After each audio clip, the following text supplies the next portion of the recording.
Today's psalm is a psalm of praise, a psalm of worship, a psalm of victory. As again, King David thinks about his relationship with God and God's relationship with his world. So let's read Psalm number 29. Let's think about what David is talking about, what he had to say to his generation, and how it applies to our own. Psalm 29. Ascribe to the Lord, O heavenly beings. Ascribe to the Lord glory and strength. Ascribe to the Lord the glory due his name. Worship the Lord in the splendor of holiness. The voice of the Lord is over the waters. The God of glory thunders, the Lord over many waters. The voice of the Lord is powerful. The voice of the Lord is full of majesty. The voice of the Lord breaks the cedars. The Lord breaks the cedars of Lebanon. He makes Lebanon to skip like a calf, and Syrian like a young wild ox. The voice of the Lord flashes forth flames of fire. The voice of the Lord shakes the wilderness. The Lord shakes the wilderness of Kadesh. The voice of the Lord makes the deer give birth, strips the forest bare, and in his temple all cry, glory. The Lord sits enthroned over the flood. The Lord sits enthroned as king forever. May the Lord give strength to his people. May the Lord bless his people with peace. So here's another psalm from King David. Again, as I've said before, one of 73 psalms. This psalm is a psalm of worship, focusing on who God is, by in many ways comparing him to the alleged gods of the cultures around them. There are many references here. If you don't know ancient Near Eastern culture any, or if you don't think and remember and follow along some of the lines of thought that we found in the Old Testament as we read through it, there are references here to Baal. There are references here to the gods of the Canaanites. There are probably hints here of David's victory in battle, divine victory over enemy forces, probably forces that worshiped gods like Baal. And so it's really a comparison of who's your God. David's ultimate answer is, my God is the God of the universe, the God who created all that you see, not some little God who allegedly controls just part of it. All that's a good reminder for us during this time of COVID as we wonder what's next with the pandemic, or as I happened to see on the internet this week, the discussion is allegedly there's another flu virus out there waiting in the wings that some experts are already saying could become the next pandemic. And so we're full of the unknown. We're all wondering what will happen. What are we going to do next? When are we going to reopen? When will it be safe to go on a vacation? I don't know those answers. You don't know those answers. But we worship the God who does, because he is the God who created the universe in which all these things take place. So let's walk our way through Psalm number 29, and let's see what David has to say about who the real God is and why we ought to worship him. Verses 1 and 2 begin with a repetition of a thought of ascribing, giving credit to the Lord. Ascribe to the Lord here being the covenant God, Yahweh. Ascribe to the Lord, O you heavenly beings, the heavenly host, the angels, the ones who know him in one sense best. Ascribe to the Lord glory and strength, victory and power. Ascribe to the Lord the glory due his name. Remember, in the Old Testament, even in the New, but particularly in the Old, the name represents the entirety of the person, their reputation, their actions, their past faithfulness, all that they've done. Give to the Lord the glory that's due his name. Give God worship for all that he's done that you can see, that you can account for. And then perhaps one of the strongest statements in the verse 2 is here, worship the Lord. So he's now clearly saying this is about worship. But worship the Lord in the splendor of holiness. Now, some translations say that this might mean his holy attire, but either way, think about the psalm in light of in light of Isaiah's vision of God in the throne room in Isaiah 6, where he sees the train of God's robe, the holy attire, that filled the temple. But I think even more important than that is this notion that we're to worship God in the splendor, in the beauty, in the majesty, if you will, of his holiness. I think that's one of the most overlooked aspects of God, one of the most ignored characteristics or attributes, traits.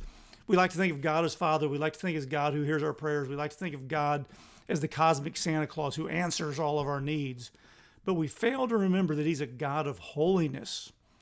And it's that holiness that makes it dangerous for sinful man to stand in his presence.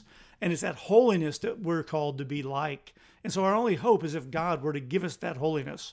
And so here David is acknowledging, this is the God that we worship. The God who the heavenly hosts know who he is.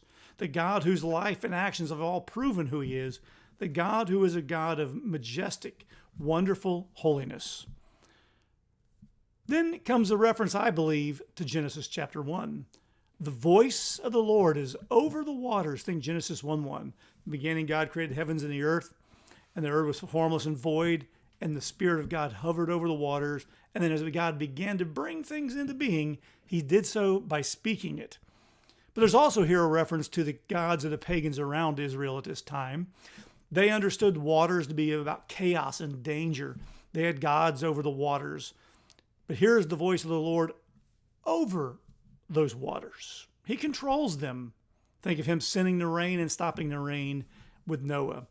The God of glory, he thunders, right? The pagans worship the God of thunder. No, it's God who thunders. And he's the Lord over not just one body of water, not over this river, not over this ocean or this lake. He's the Lord over many waters. The voice of the Lord, verse 4, is powerful. The voice of the Lord is full of majesty. It commands respect. It demands action. Notice what his voice does. Verse 5, the voice of the Lord breaks the cedars. Cedars are often a picture of strength and power. Think in our case here in America, maybe of the ancient redwoods out west. The voice of the Lord breaks these trees. The voice of the Lord, he breaks the cedars of Lebanon. He does more than that, though, with his voice. Verse 6, he makes Lebanon itself skip like a calf. The idea is jump or bounce. And Sirion like a young wild ox. Now, both of those, Lebanon and Sirion, are reference to mountain ranges north of the nation of Israel. And so when God speaks, even the land quivers and shakes. It jumps, skips, if you will, bounces like a young animal.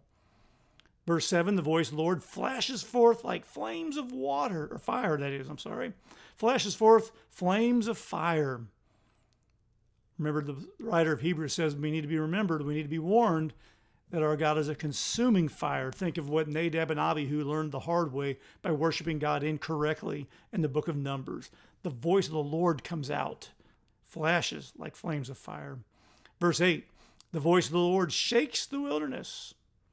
The Lord shakes the wilderness of Kadesh. We don't know if this is supposed to be Kadesh Barnea, where the Jews refused to enter into the promised land initially as they were making their way from Egypt, or if it's literally meant to be taken at face value, in which case this is the desert of holiness, or the holy desert. Scholars are in disagreement over that, and we don't know what it is, but the picture is God's voice demands respect all across the creation. Even verse 9 continues the thought. The voice of the Lord makes the deer give birth, and it strips the forest bare. I'm reminded here of imagery of tornadoes have blown through wooded areas, and while the trees may be standing, the bark and all the leaves have been stripped off of it by the sheer force of the wind blowing through.